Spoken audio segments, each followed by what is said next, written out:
Is your Australian Shepherd driving you absolutely mad because they won't stop barking? Well, today's the video for you.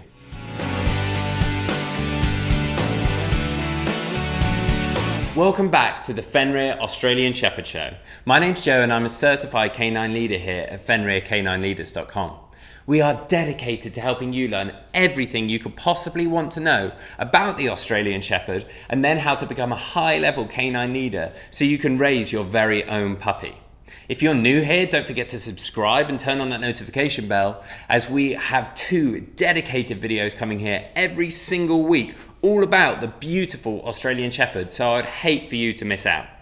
Having an Australian Shepherd that won't stop barking is not only going to drive you absolutely bonkers, but also your neighbours. So this is something you really want to sort out as soon as possible. So today we're going to be tuning in to a webinar that Will, the CEO and founder of FenrirCanineLeaders.com, recorded all about how to stop your dog barking.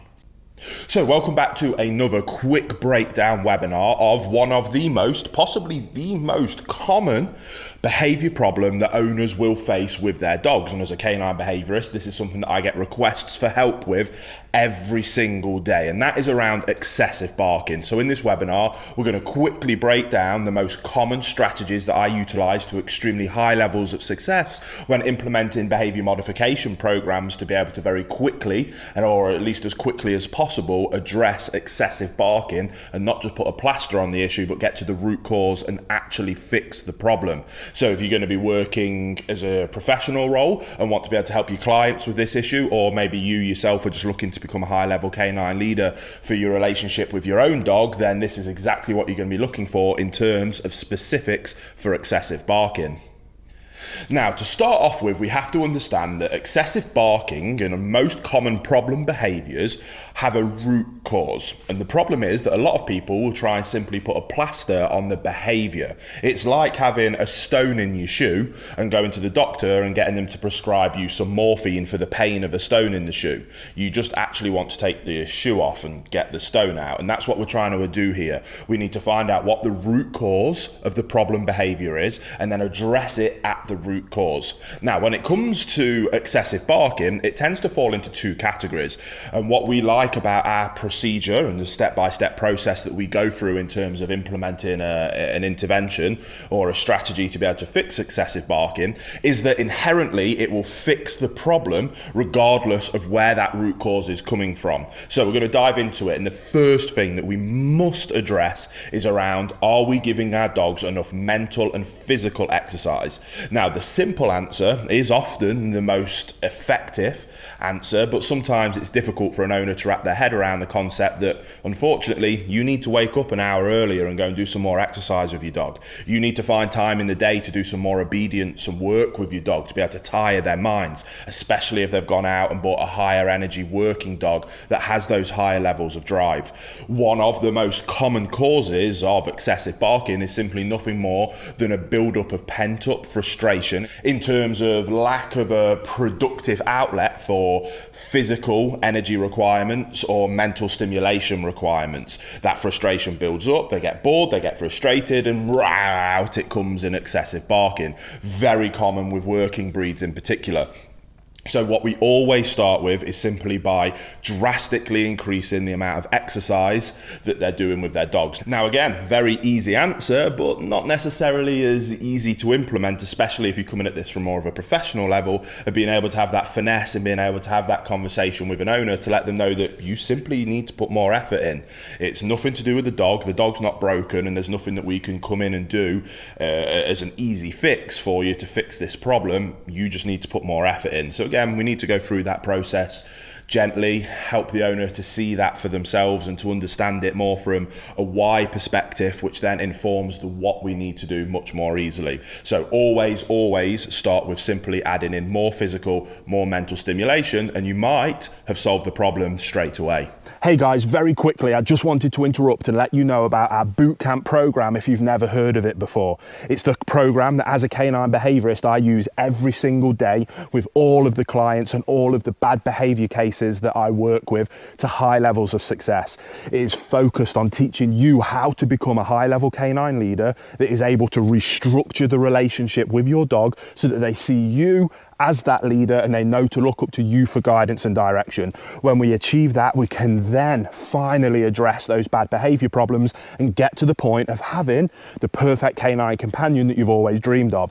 So if you want more information about our bootcamp program, the link will be down in the description box below. But until then, let's get back to the video you were just watching.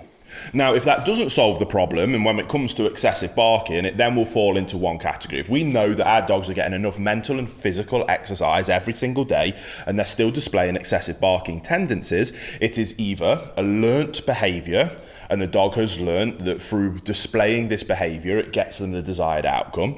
We have inadvertently taught them that that is what they need to do. Now, again, we're going to be able to correct that issue very easily moving forward. That's not a problem. The other one is simply we might be more of a breed-related issue, and it's something that the dog does naturally. Looking at certain shepherd breeds, for example, or guardian breeds, it's very innate for them to want to bark a lot. Now, also what we need to do, so if we need to correct obnoxious learnt behaviours, we might need to teach the dog more appropriate ways to utilize their barking, and that's what this next process does. So we've started off with exercise, and that's important no matter what. Even if the exercise isn't the fix, adding exercise will always help. Now, before we can move into what is now more of a formal behavior intervention strategy in terms of being able to address the root cause of the problem and be able to really fix the behavior, we cannot do that unless the relationship with the dog and the owner is restructured. Unless the owner, whether that's you and you're trying to become a high-level canine leader yourself, or maybe you are interested in working in this professionally and you need to be able to help the owner of the dog be able to see this, and that is that they themselves must become high-level canine leaders themselves, restructure the relationship with their dog to then be able to much more efficiently communicate A, what we do want, and B, what we don't want. Now, we can't jump to those bits of teaching them what we do want and what we don't want if we don't have that excellent relationship. So we start with exercise, we then move on to restructuring the relationship. Here at Fenrir, we use our canine bootcamp process to be able to really quickly and efficiently address that. The reason that that has been so effective with so many people is because it is a structured 1 month program for the owners to go through with their dogs to be able to restructure that relationship and to put in rules, expectations and boundaries, and to be able to let the dog give over ownership to looking to the owner for guidance and direction. And it is that process, but what's beautiful about it is inherently throughout that process, we're also teaching our owners how to become high-level canine leaders. We're teaching them the theories and the concepts and the ideas. That means not only when they go through that boot camp to fix one problem, they come out the other end as better leaders themselves, which then means that they can address any other problems themselves, and then they don't need us again as a canine behaviourist, which, if you want to do your job right, is the right way of going about it. We're not simply putting plasters on problems so that we can come back and put a plaster on another problem. We get to the root cause, we help our owners become high-level canine leaders, and then they don't need us again. It might seem counterintuitive, but I promise you'll have a lot of success. So we must restructure the relationship, teach our owners to become high-level canine leaders themselves, restructure that relationship, have the dog look up to us for guidance and direction, or up to the owner for guidance and direction. Once we get to that stage, and again, the boot camp can help you address that if that's what you need help with, then we can move on to the approach of actually fixing excessive barking. So exercise, restructure the relationship, and now we get to move on to what most people want to dive to straight away. But this area will not work if we aren't providing adequate exercise and we don't have a good relationship with our dogs first. So now we get to move on to the meat and bones of what everybody wants when they're thinking about excessive barking, and that is correcting the behaviour. Now, so when we go through correcting the dog's behaviour in terms of excessive barking, the vast majority of the time, it will be alert behaviour. Dog has learnt, I want attention, you're busy, so bark, bark, bark, gets us to give them attention. Dog wants to then repeat it, and it becomes a self-rewarding behaviour. That's why it is a learnt behaviour. Now, a really good analogy of this is a very common problem of excessive barking around the postman. It's almost so common that it's almost like cliche now that dogs don't like postmans and the cartoons and all the things around that. but it stems from a learnt behaviour and a behaviour that is self-rewarding to the dog. So take, for example, the postman is coming to the door, dog is behind the door, bark, bark, bark, especially guard dogs that want that person to go away. They're doing their job. Go away, I don't want you here, I am here, this is my house. This is all in bark, bark, bark. Postman comes, posts the letters, turns away and goes. Now the dog has zero concept that that's a postman and that's his job. All the dog knows is postman's come, I have barked, desired outcome happens with postman leaving. Next time postman comes, they repeat that behaviour and it gets the desired outcome again, and then it becomes a self-taught behaviour and a self-rewarding behaviour, and that will just get more and more excessive as time goes on, and then obviously it spills out into other areas. It's very common, and being able to kind of unpick that does require a little bit of finesse. That's not necessarily what we're talking about here. We're talking about more generic excessive barking, but you need to understand the concept that it will most likely come from a place of it being a learnt behaviour where we have either accidentally ourselves taught them that that's acceptable, or we've inadvertently allowed that to be the case.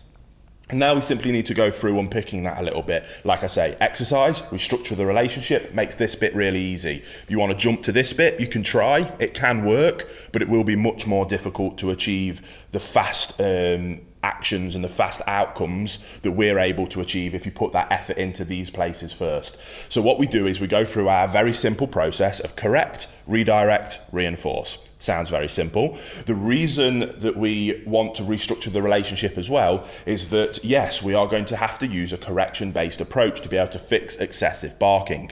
Now, what that doesn't mean is that we're going to beat our dogs, we're going to hurt our dogs. What it means is that as a good leader, we're not going to ignore bad behavior. Good leaders don't ignore bad behaviors. They address the behaviors. They address them calmly, efficiently, with good timing, and they get to the point and then they move on. They don't dwell, but they address it and they move on. They address it fairly but firmly with extreme rules, boundaries and expectations. That is what a good leader does, even more so in the dog world, and that's what we need to do. Now, yes, you can go down the line of physical corrections and it will work. Here at Fenrir, we do sometimes utilise physical corrections. What we like to use them for is that if the dog is going to end up in a shelter, and if the dog ends up in a shelter, then there's a high chance that they're going to get put down. If it's going to save that dog's life, then we will utilise physical corrections if need be, and that can work in this situation.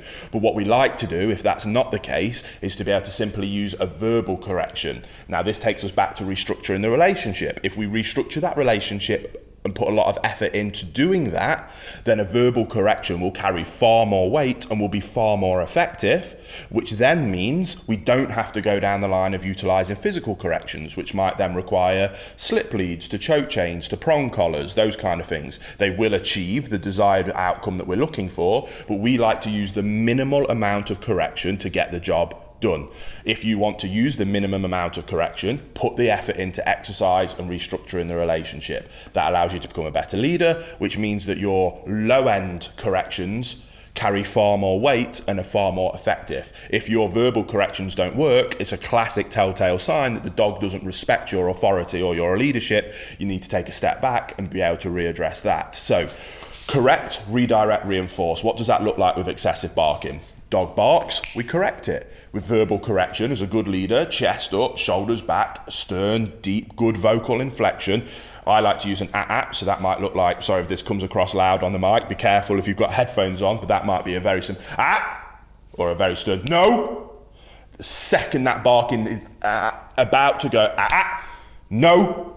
Again, we make it very clear what you're doing is not acceptable. Now, if that doesn't work, and we've got a case where I am going to send this dog to a shelter if I can't fix this right now, I've been in that place many times of helping people in that exact situation, then I might utilise a tool like a prong collar, and that vocal inflection, it might be an no, and a snap on the prong collar to really be able to help them. Again, I know a lot of the positive only people don't like that principle, but I specialise in what we call death row cases, where this dog is going to get put down if we do not address this right now. So utilising a tool like that can very much save that dog's life, and it does work. Now, again, I don't want you to be lazy and jump straight to that by skipping the exercise and the restructuring of the relationship. Do that thing first, and then hopefully your vocal inflection and verbal correction will work fine. So you've corrected the behavior. The second the barking goes, time in instantly.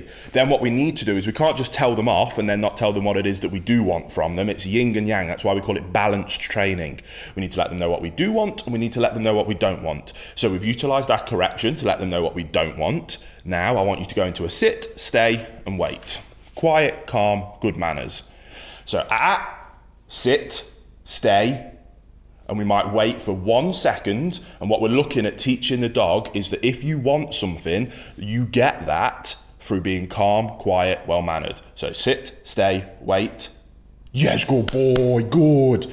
And we reinforce. Correct, redirect, reinforce. That 1 second can then become 3 seconds of waiting quietly with good manners, then 5 seconds, then 10 seconds, and then 20 seconds. If you put exercise in, if you restructure the relationship, if you are good, calm, and consistent with correcting that behavior every time and then redirecting and reinforcing the desired behavior, the inappropriate behavior will decrease, the desired behavior will increase, and over time, and very quickly, if you implement this properly, you will have a dog that will stop excessively barking and will start to demonstrate calm, relaxed behaviors because they are seeking the desired outcome, which is looking up to you for guidance and direction because you restructured the relationship and doing what it is that you want from them. And now we have that good relationship, we can clearly communicate that through correct, redirect to the desired behavior, reinforce. Now, what we also can do when it comes to excessive barking is that we're correcting the bad behavior and redirecting them to the desired behavior, which is calm, good manners. What we can do, and what so many people make the mistake of doing this, is I guarantee you might think that you've got the most annoying dog in the world with excessive barking behaviours. That will still probably be a small percentage of the time of that dog's day-to-day activity as him actually displaying that behaviour. There'll be lots of opportunities where your dog is being calm, quiet and well-mannered. And we're going to skip correct, redirect because they're already there. We're going to be conscious and we're going to be proactive and preemptive and go and reinforce those behaviors. So not only are we correcting the bad behaviors and redirecting it when the bad behaviors happen, but we're also going to on top of that reinforce when the good behaviors are there anyway. So if the dog's lying down and being quiet, rather than us using that as a time to be, oh, finally the dog's not being a pain, I'm going to go and do this thing, you're going to go and say, thank you dog, good boy, yes, here's a treat. And again, over time, undesirable behavior decreases, desirable behavior increases. As the undesirable behavior decreases, you have to use less and less and less corrections. And then we can get to a point where we do live positive only and reinforcement only. But you can only get there through a balanced approach of leadership and then firm rules, boundaries and expectations. So get out there, start implementing those processes, and I promise you, if you do, you will be able to address excessive barking with incredibly high levels of success. It's just the question ultimately is, are you willing to put in the work? Because nothing is easy. You got this problem because you didn't put the work in originally, or your client didn't put the work in originally. So we need to be able to get them to understand that without upsetting them. We don't have to go in and be nasty or horrible about that, but we need to make them clearly understand that and then be able to move forward to get to that point of a wonderful relationship with their dogs where they're happy, their dogs are happy, and ultimately we're keeping them out of shelters and not being put down. So go put the work in and I promise you'll have a lot of success. So there we have it, guys, some really useful tips and skills that you can use as soon as possible with your Australian Shepherd to stop them barking. This should be really, really helpful for you. So get going as soon as possible. I really hope you enjoyed today's video. If so, make sure you get involved in the comments down below. Let us know how you're getting on with your very own Australian Shepherd and how your training's going. We would love to know. Don't forget to subscribe and turn on that notification bell so you never miss a future upload right here. And I can't wait to see you on the next episode of the Fenrir Australian Shepherd Show.